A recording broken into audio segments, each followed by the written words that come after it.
Thank you. Mums and dads are having to choose which child to feed because they don't have enough food. That's what the UK's largest aid agencies are saying is going on in Yemen right now. And they're calling for the international community to help. We've talked about the civil war there regularly on this programme. Where exactly is it? It's a country in the Middle East, south of Iraq, Syria and Saudi Arabia.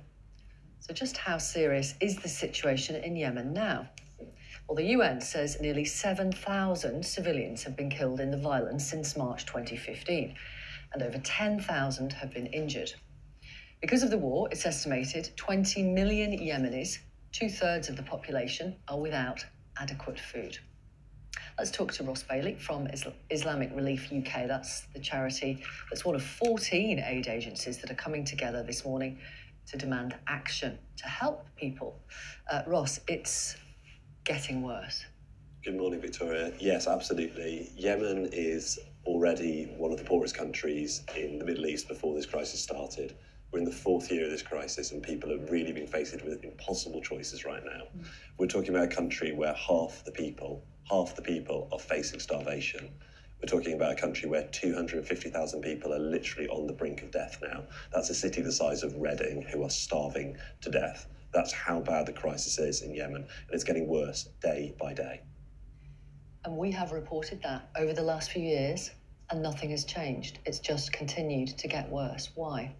The crisis in Yemen is really complex. What we're facing here is a civil war, and it's a very, very difficult situation to get aid in. One of the big problems that we face is being able to move throughout the country. So as much as we're doing everything possible to make sure that we can feed people, help people and clothe people, it's incredibly complex of what we're doing.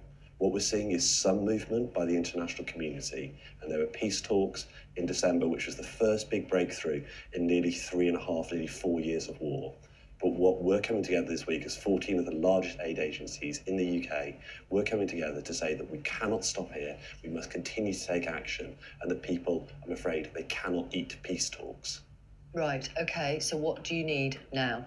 What we need now is for this to keep on getting the level of attention that's happening today. The very fact that we're on here today on this programme is important. Yemen is a story that's reported on, but it's also one that gets forgotten.